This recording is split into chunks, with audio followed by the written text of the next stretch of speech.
The dumping of wastes in rivers is a common problem in Baguio City.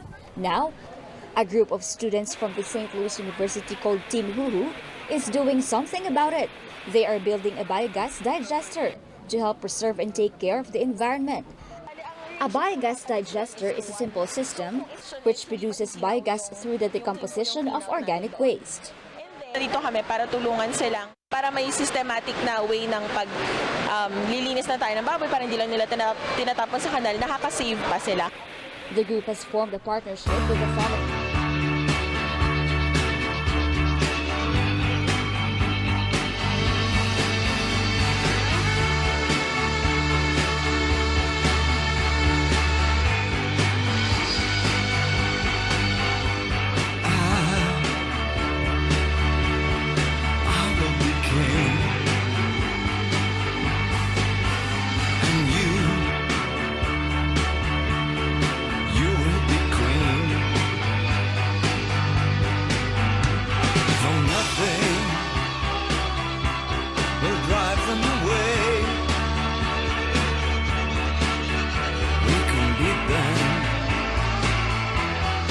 Just for one day,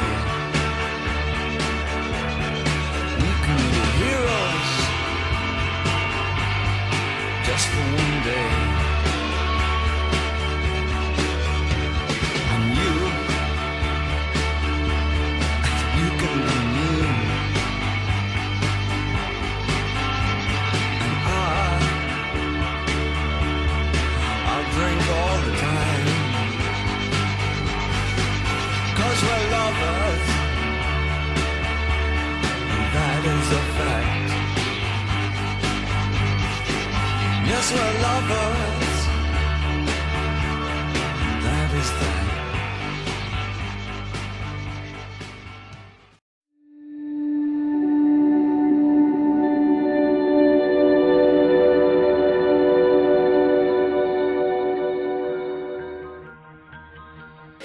Natuto yung mga hog raisers, kagaya ng paggawa ng paggamit sa biogas digester, at least nagagamit din parang in return din, hindi lang pala basura yan.